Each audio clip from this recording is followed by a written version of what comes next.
नमस्कार, मैं हूं पूजा। उत्तर प्रदेश खबर में आपका स्वागत है। आज है 23 मार्च, दिन रविवार। खबरों की ओर बढ़ने से पहले जिन लोगों ने हमारे कल के वीडियो पर लाइक और कमेंट किया था उनके नाम हैं नित्यानंद बर्णवाल, भूरी सिंह, कमला अवस्थी, सूरज मौर्य, गौतम तिवारी, निशा Srivastava, Raju Tiwari, Kapil Punia, Sukhdev Kushwaha.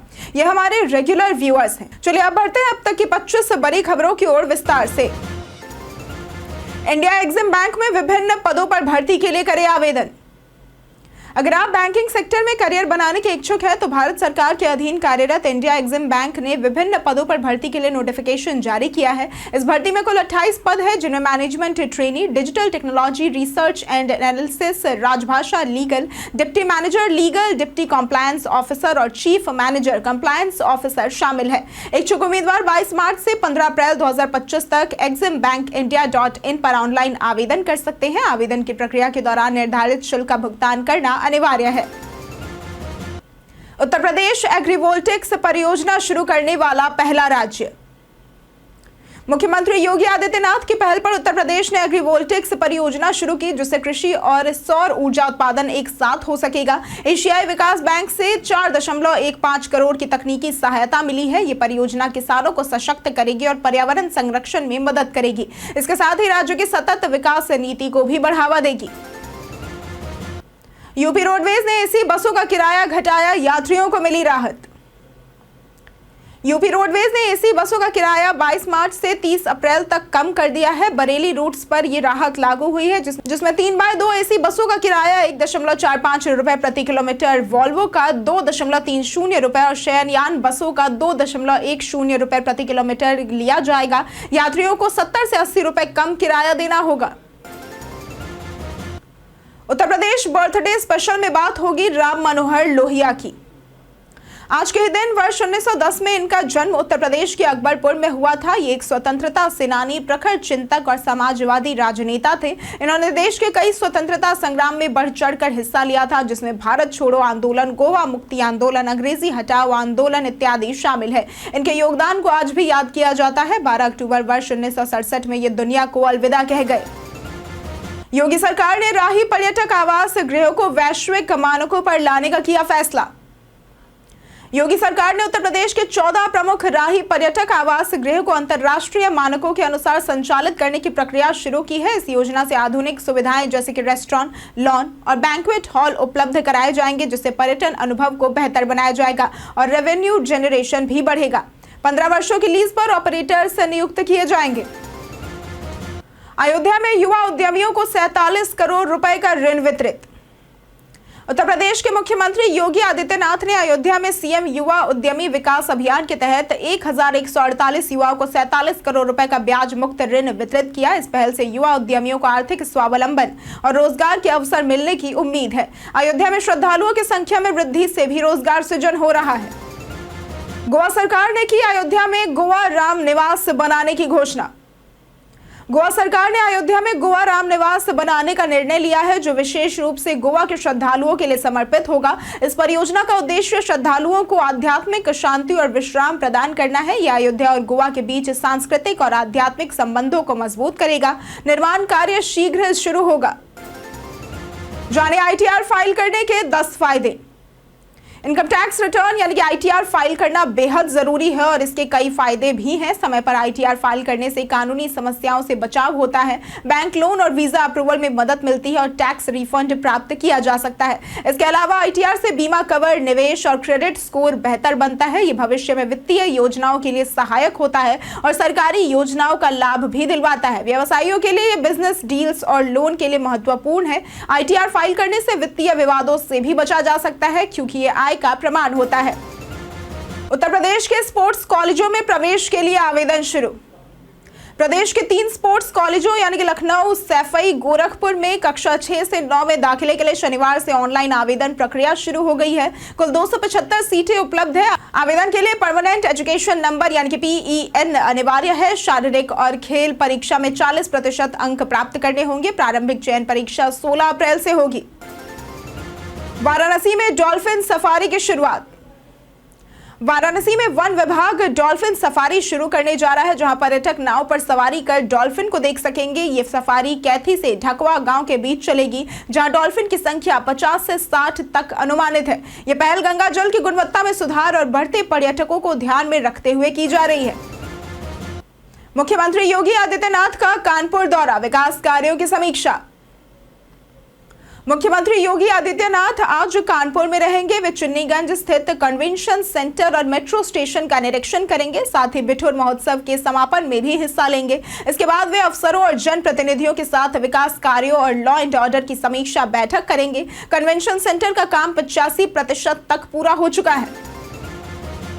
UPSSC junior assistant दस्तावेज सत्यापन एडमिट कार्ड जारी।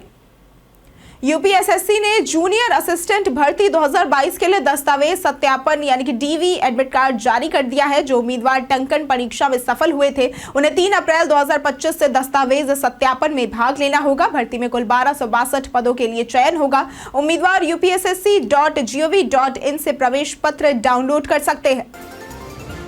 अयोध्या में शुद्ध सरयू जल की सप्लाई, वाटर ट्रीटमेंट प्लांट निर्माण शुरू। अयोध्या में 207 करोड़ की लागत से जमथरा में वाटर ट्रीटमेंट प्लांट स्थापित किया जा रहा है, जिससे नगर निगम क्षेत्र के 3.5 लाख लोगों को शुद्ध सरयू जल मिलेगा। इस प्लांट से 100 mld जल शोधित कर पाइपलाइन से सप्लाई किया जाएगा। योजना 2026 तक हर घर को सरयू जल पहुंचाने का लक्ष्य है। यूपी में मौसम में बदलाव, बारिश और गर्मी का अनुमान। यूपी में मौसम में उतार चढ़ाव जारी है। 24 घंटे बाद फिर बारिश का अलर्ट है। बुधवार को हवाओं की रफ्तार 30 किलोमीटर प्रति घंटे रही। पश्चिमी विक्षोभ का असर खत्म हो गया, लेकिन 25 मार्च के बाद तापमान में तेजी से बढ़ोतरी होगी। पूर्वी और पश्चिमी जिलों में हल्की बारिश की भी संभावना है। योगी आदित्यनाथ ने टाइमलेस अयोध्या में साहित्य पर दिया जोर। उत्तर प्रदेश के मुख्यमंत्री योगी आदित्यनाथ ने अयोध्या में timeless Ayodhya literature and art festival का उद्घाटन करते हुए कहा कि साहित्य समाज का दर्पण और सृजन का आधार है। अयोध्या को सनातन धर्म की प्रेरणा स्थली बताते हुए महर्षि वाल्मीकि और संत तुलसीदास के योगदान को भी सराहा। लखनऊ में इस्कॉन द्वारा आयोजित आनंदम कार्यक्रम की तैयारी। लखनऊ के हजरतगंज में इस्कॉन मंदिर द्वारा आनंदम कार्यक्रम 23 मार्च 2025 को आयोजित होगा। इसमें रॉक बैंड, संकीर्तन, सांस्कृतिक प्रस्तुतियां, प्रभुपाद यूथ आर्मी द्वारा नाट्य, गीता ज्ञान प्रतियोगिता और फूलों की होली जैसी गतिविधियां होंगी। कार्यक्रम में उप मुख्यमंत्री ब्रजेश पाठक और अन्य नेता शामिल होंगे। साथ ही भक्तों के लिए विशाल भंडारा भी होगा। अखिलेश यादव ने यूपी सरकार पर भ्रष्टाचार के गंभीर आरोप लगाए। समाजवादी पार्टी के अध्यक्ष अखिलेश यादव ने यूपी सरकार पर भ्रष्टाचार का आरोप लगाया है, विशेषकर इन्वेस्ट यूपी से जुड़े मामलों में। उन्होंने कहा कि भ्रष्टाचार हर स्तर पर फैला हुआ है और इसमें बड़े अधिकारी भी शामिल हैं। उन्होंने भाजपा सरकार को उद्योगों के नाम पर घोटाला करने का आरोप लगाया और दावा किया कि बंटवारे में गड़बड़ी के कारण भ्रष्टाचार उजागर हुआ है। वाराणसी के 71 होटल रेस्टोरेंट में 57 लाख का जुर्माना।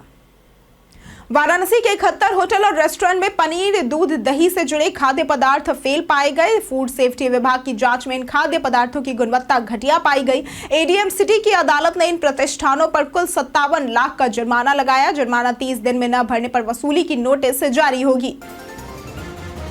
डॉक्टर अजय कुमार सोनकर को स्पेन में रिसर्च प्रस्तुत करने का आमंत्रण। स्पेन की यूरोपियन एक्वाकल्चर सोसाइटी ने भारतीय वैज्ञानिक डॉक्टर अजय कुमार सोनकर को गंगा के इम्यून सिस्टम पर अपनी रिसर्च प्रस्तुत करने के लिए बुलाया है। डॉक्टर सोनकर ने गंगा में बैक्टीरियोफेज की क्वालिटी पर शोध कर महामारी से लड़ने के नए रास्ते दिखाए। यह शोध आगामी एक्वाकल्चर सेमिनार 2025 में चर्चा का विषय होगा। तलाक के बाद चहल का नया आईपीएल करियर।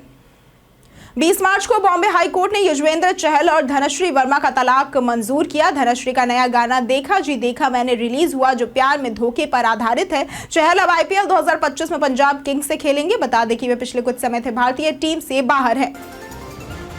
कई कारणों से दर्ज है भारत के इतिहास में आज की तारीख। आज के दिन वर्ष 1920 में कम्युनिस्ट ऑफ इंडिया पीकेआई राजनीतिक पार्टी का गठन किया गया था। आज के दिन वर्ष 1931 में भारतीय स्वतंत्रता सेनानी भगत सिंह, शिवराम राजगुरु और सुखदेव थापर को फांसी दे दी गई थी। आज के दिन वर्ष 2004 में Andhra Pradesh trade union federation ने अपना पहला सम्मेलन हैदराबाद में आयोजित किया था। आज के दिन शहीद दिवस और विश्व मौसम विज्ञान दिवस भी मनाई जाती है। यूजर्स को व्हाट्सएप पर मिलेगा एआई एडिटिंग टूल। व्हाट्सएप अपने यूजर्स के लिए एक नया AI टूल लाने की तैयारी में है जो यूजर्स के मैसेज लिखने और प्रूफ रीड करने में मदद करेगा। इस नए फीचर के तहत यूजर्स अपने मैसेज को AI से रीराइट करवा सकते हैं और उसे 7 विभिन्न टोन में बदलने का विकल्प भी मिलेगा, जैसे कि मजाकिया, व्यंग्यात्मक या फिर डरावना। यह टूल पेंसिल बटन के रूप में आएगा जिस पर क्लिक करने के बाद एक टेक्स्ट एडिटर खुल जाएगा। फिलहाल यह फीचर डेवलपमेंट स्टेज में है और जल्द ही बीटा यूजर्स के लिए टेस्टिंग के लिए उपलब्ध हो सकता है। एक परिवार एक नौकरी योजना का दावा फर्जी। हाल ही में सोशल मीडिया पर यह दावा किया गया कि भारत सरकार एक परिवार एक नौकरी योजना चला रही है जिसके तहत प्रत्येक परिवार के एक सदस्य को सरकारी नौकरी दी जाएगी। यह दावा आकर्षक और आशाजनक तो लगता है, लेकिन PIB फैक्ट चेक के मुताबिक यह पूरी तरह से फर्जी है। केंद्र सरकार द्वारा ऐसी कोई भी योजना नहीं चलाई जा रही है। इस झूठे दावे का प्रचार एक YouTube चैनल के वीडियो थंबनेल पर किया गया है। PIB फैक्ट चेक ने इस दावे को खारिज किया है और नागरिकों को जागरूक रहने की सलाह दी है। अब्बास अंसारी को जेल से मिली जमानत, स्वजन के साथ मऊ रवाना। पूर्वांचल के बाहुबली सांसद मुख्तार अंसारी के विधायक पुत्र अब्बास अंसारी को जिला जेल से सुप्रीम कोर्ट के आदेश पर रिहा किया गया। वे 15 फरवरी 2023 से जेल में थे और मनी लॉन्ड्रिंग, गैंगस्टर एक्ट जैसे मामलों में सजा काट रहे थे। अब्बास वर्तमान में मऊ विधानसभा से विधायक है। इसी के साथ बढ़ते हैं आज के सवाल की ओर। आज का सवाल है, आप दिन भर में कितनी देर अपना समय फोन पर बिताते हैं? आप अपना जवाब हमें हमारे कमेंट सेक्शन में लिखकर जरूर बताएं। आज के लिए सिर्फ इतना ही। उत्तर प्रदेश की तमाम खबरों के साथ बने रहने के लिए देखते रहें डेली यूपी, और साथ ही अगर आप यूट्यूब चैनल पर देख रहे हैं तो चैनल को सब्सक्राइब करें, और अगर आप फेसबुक पेज पर देख रहे हैं तो लाइक और फॉलो जरूर करें।